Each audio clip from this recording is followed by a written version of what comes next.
खिचड़ी में चीनी और घी के साथ खा रही हूँ।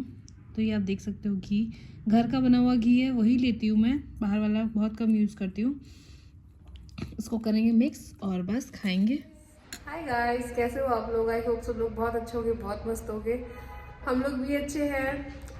मुझे थोड़ी सी प्रॉब्लम रहती है गैस की, पता नहीं क्यों। मुझे स्टार्टिंग से हमेशा से थी, मुझे गैस बहुत ज़्यादा बनती है। मतलब एक होती है एसिडिटी जिसमें आपको जलन होती है सीने में, मुझे वो नहीं हो रही, मुझे गैस होती है बहुत ज़्यादा। तो वो बीच में थोड़ा सा मेरा मतलब 5th मंथ में अगर आप बोलोगे तो थोड़ी कम थी, मुझे दोनों टाइम दवाई नहीं लेनी पड़ रही थी। बट अभी मेरे को लास्ट वीक से तो ऐसा है कि मुझे दोनों टाइम दवाई लेनी पड़ रही है वापस से। बहुत ज़्यादा एक्सट्रीम लेवल पे है, पता नहीं क्यों। कुछ खाती हूँ फिर गैस बन जाती है, फिर कुछ खाती हूँ फिर पेट एकदम ब्लोटेड हो जाता है। तो अभी यही चल रहा है बस। एंड इसी के साथ डील कर रहे हैं। चेतन ऑफिस गए थे, आज फर्स्ट शिफ्ट थी, सुबह सुबह अर्ली मॉर्निंग निकल गए थे। मैं तो उठी भी नहीं थी। और क्योंकि सुबह इतनी ठंड रहती है ना कि अगर मैं 6 बजे उठ जाऊं तो फिर मैं करूं क्या। और आप 6 बजे से लेके जब तक धूप आती 10 बजे तक आप बिस्तर में नहीं बैठे रह सकते, कहीं ना कहीं आपको उठना ही पड़ता है, या फिर आप मतलब नहीं बैठ सकते आप 4 घंटे। तो मैं उठती नहीं हूँ ताकि मेरे को धूप में ही उठूँ, ताकि मैं थोड़ा सा मेरे को ठंड ना लगे, मेरे को जुकाम ना लगे। क्योंकि मैं पिछले 1 महीने से बहुत परेशान हूँ, ऑलरेडी 2 महीने हो जाएंगे। क्योंकि मेरे को जहाँ तक याद है, मैं नवंबर 28-9 को फर्स्ट टाइम मुझे जुकाम लगी थी और फीवर आया था। तब से मेरा नॉर्मल जुकाम थोड़ा थोड़ा चल ही रहा है, ठंड की वजह से ऐसा चलता ही रहता है। एंड बस कुछ नहीं।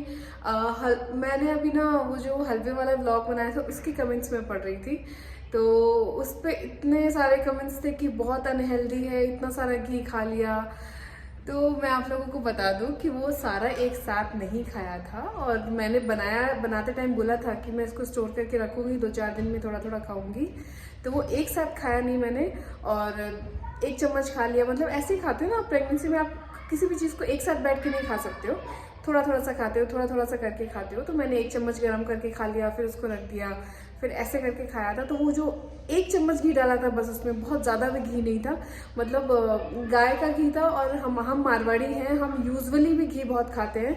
हमारे यहाँ कुछ भी बीमारी कुछ भी हो, तुम घी नहीं खाते हो, तुम इसलिए बोन की मतलब हमारे यहाँ ऐसा बोला जाता है, कुछ भी प्रॉब्लम होती है इसका मतलब तुम घी नहीं खाते हो, तुम बहुत वीक हो गए हो। हमारी मम्मियाँ तो हमेशा ही मैं देख के बोलती कि हाय ये कितना पतला हो गया, घी नहीं खाती क्या। तो ये सीन है हमारे साथ में। जितना घी मैंने उसमें डाला था ना, वो हम दाल के छौंकन, अगर 5 लोगों की दाल बन रही है तो हम उसके छौंकन में उतना घी डाल देते हैं, वरना टेस्टी नहीं बनती वो। तो बहुत ज़्यादा घी नहीं था, सिर्फ 1 चम्मच घी था। और यूजुअली मतलब मैं डॉक्टर से कंसल्ट करती रहती हूँ कि सर मुझे क्या खाना चाहिए, मुझे कितना खाना चाहिए। तो डॉक्टर ने भी यहाँ के बोला हुआ है मुझे कि आप 1 चम्मच गाय का घी ज़रूर से खाओ दिन में। 1 चम्मच मतलब कि गर्म किया हुआ, ऐसा नहीं कि वो जितना मैंने डाला था उतना पूरा खाना है। बट थोड़ा थोड़ा खाती हूँ, तो इसलिए बिल्कुल अनहेल्दी नहीं था। आराम से खा सकते हो आप 2-4 दिन में इतना घी। बिल्कुल ऐसा नहीं होता कि उससे आपका फैट बढ़ जाएगा। कुछ लोगों ने बोला कि आप मोटी हो जाओगी, आपका बेबी मोटी हो जाएगा, नॉर्मल डिलीवरी नहीं होगी। तो इतना ज़्यादा भी नहीं था, जिस हिसाब से मेरा अभी वेट है उस हिसाब से मैं एकदम हेल्दी हूँ, डॉक्टर ने मुझे बोला था। और हमारे यहाँ तो पता है डिलीवरी होने के बाद में भी स्पेशली गाय के घी में ही दवाइयाँ, सारी जो जड़ी बूटियाँ होती हैं वो बना के खिलाई जाती हैं। 3 से 4 किलो घी के अंदर सारी दवाइयाँ बनाई जाती हैं, और 1 से 2 महीने के अंदर आपको वो खिलाई जाती है। वो बहुत हेल्दी माना जाता है। मतलब राजस्थान में, हमारे यहाँ तो ऐसा ही होता है, आपके यहाँ पे कैसा होता होगा पता नहीं। एक कमेंट और था जिसमें मुझे किसी ने कहा था आपके पास ये एक ही स्वेटर है क्या। तो ऐसा नहीं है, मेरे पास 2-3 स्वेटर और भी हैं, बट मैं नहीं पहनती हूँ क्योंकि जो कुछ मेरे पास स्वेटर है वो ऊन के बने हुए हैं, जो अपन ऊन की बुनाई वाले स्वेटर होते हैं, वो मैं पहनती हूँ तो मुझे रैशेज जैसे हो रहे हैं, मुझे बहुत खुजली आ रही, बहुत इचिंग हो रही है, इसलिए वो मैं नहीं पहनती हूँ। और जैकेट से मैं बहुत बंधा बंधा फील करती हूँ, मतलब तो फिर मैं नहीं पहन पा रही हूँ। और टाइट भी हो गई मुझे जैकेट्स, पहले के साइज़ की जैकेट्स नहीं आ रही है। ये मैंने इसी सीज़न में लिया था, और थोड़ा साइज में भी बड़ा है ये, तो इसलिए मुझे बहुत कंफर्टेबल लगता है, और इससे मुझे बिल्कुल भी खुजली जैसा फील नहीं होता, इसलिए मैं इसी को पहनती हूँ रोज़। और प्रेगनेंसी में ऐसा हो जाता है कि जिस चीज़ से आपको कंफर्ट फील होता है वही करते हो। मैं यूजुअली, मेरे पास 2 से 3 पजामे सिर्फ वही पहनती हूँ, 2-3 टी शर्ट से सिर्फ वही पहनती हूँ, जो मुझे कंफर्टेबल लगती है सिर्फ वही पहनती हूँ। क्योंकि और जो बाकी पजामे हैं और जो सारी चीज़ें उनके इलास्टिक्स हैं, बहुत टाइट लगते हैं कभी कभी, तो इसलिए वो मैं नहीं पहनती हूँ। तो ऐसा नहीं है कि है नहीं, बट अभी के लिए मैंने आने वाले टाइम में मैं शॉपिंग करूँगी, क्योंकि अभी मेरा वेट थोड़ा सा और पुट ऑन होगा, तो मैं सोच रही हूँ कि एक साथ ही शॉपिंग करूँगी। और बाकी तो बस थोड़ी बहुत मिल ही जाते हैं हमारे पास भी।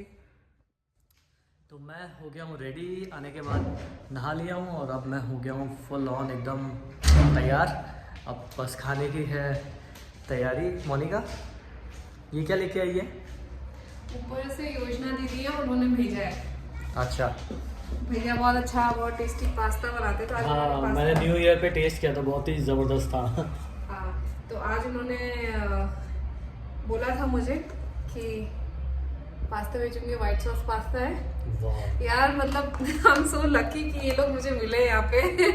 ये नॉर्मल पास्ता उन्होंने बना के भेजा है, तो अब बस बिना किसी देरी के इसको खाना शुरू करते हैं।